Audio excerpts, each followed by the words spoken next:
عقود جواز عرفي على بياض، كعوب شيكات بأسماء نسوان كتير، حجوزات في اوتيلات جوه القاهرة لمدة ساعتين، الدخول الساعة 3 الخروج الساعة 6. يا إما الأوتيل مش عاجبه يا إما ميعاد الغدا جه فخايف مننا فجه جري. قعد فيلا في 6 أكتوبر ما نعرفش عنها حاجة. فواتير جواهرجية أطقم ألماس أطقم ألماس.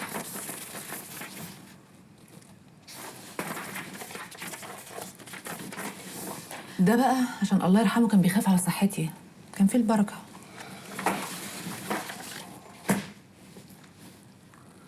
ياه أخدت حتة مقلب كابوس. مش ده كان اختيارك؟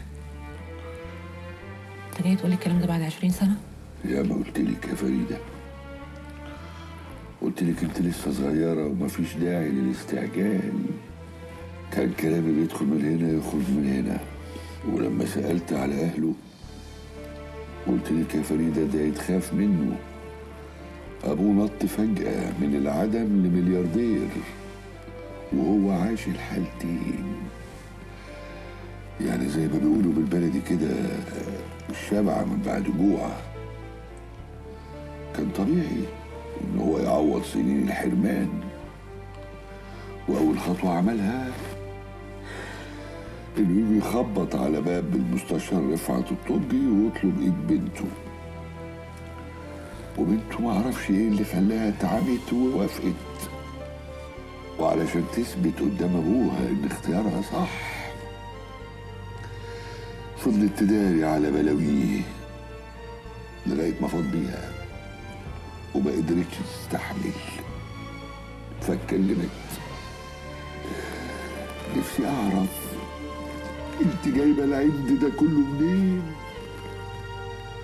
مش عندي يا بابا، قلة حيلة. قلة حيلة؟ منير كان رابطني بسلسلة، كان عمال يسحلني بيها على الأرض. ولادي كان ممكن تطلبي الطلاق. حاولت مرة واتنين وتلاتة، بس اللي ما تعرفوش بقى إني بعد ما كنت باخد القرار كنت برجع فيه. ليه يعني؟ ما هو ياما ناس متطلقين وولادهم بيطلعوا متربيين وناجحين. الحالات اللي كنت بشوفها قدامي في المكتب 75% منهم كان عشان خاطر مش متربيين مع الأب والأم. خد عندك بقى القاتل والمخدرات واللي محشش ومصايب سودة. كل ما كنت بشوفهم قدامي كنت بخاف على العيال قوي. كل ما اخد خطوة لقدام ارجع 20 لورا. ما احنا كنا ناخدهم احنا في حضننا. بتهيألك كانوا هيتثبتوا بيه أكتر. الممنوع مرغوب، وهو كان هيتفنن في إن هو يدلعهم ويحطهم في حضنه، وهنطلع احنا الوحشين وهو يا عيني طلع مغلوب على أمره. أنت بتتكلم على مين؟ أنت مش عارف منير. طب يلا بقى شد حيلك في الهم اللي جاي. أكتر من اللي أنا فيه؟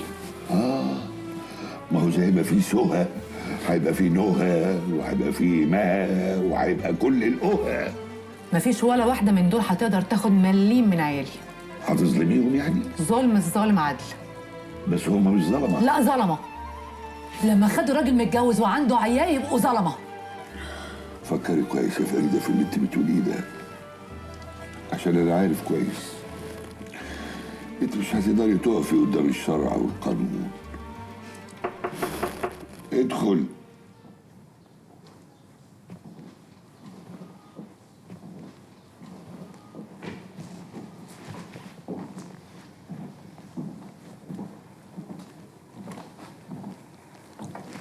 اهلا يا استاذ زياد. اهلا بيك يا فندم. انا متشكر قوي لمجيك العزا، ما حدش يجي لك في حاجه وحشه. لا شكرا على واجب يا فندم. وقال الله. متشكرة قوي. انا بعتذر طبعا عن وجودي فجاه، بس الحقيقه في حاجه مهمه جدا حصلت كان لازم اجي فورا عشان ابلغكم بيها. خير؟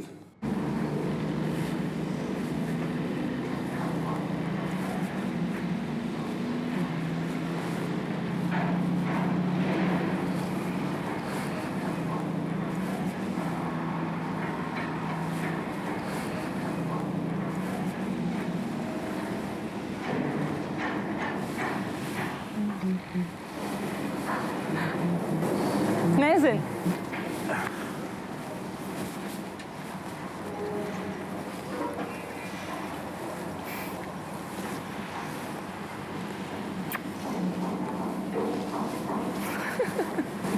اتأخرت عليك؟ مش كتير، 3 ساعات ونص بس. أصل شريف بيه سايب كل حاجة في المكتب على دماغي، وكل ما أجي عشان أجيلك يطلب مني حاجة أعملها. للدرجة دي بيثق فيكي؟ هو أنا مش وش ثقة ولا إيه؟ لا لا بالعكس، ده أنت كلك ثقة. بقولك إيه يا مؤمن؟ ما تيجي معايا عشان عايزة أوريك حاجة كده. حاجة إيه؟ عاملة لك حتة مفاجأة تجنن. وأنا أموت في المفاجآت.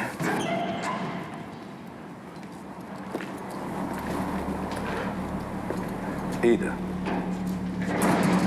نورت روح امك. أنا شامم ريحة خيانة؟ بلاش تفكوني، بلاش تفكوني، بس اربطوها وزنك.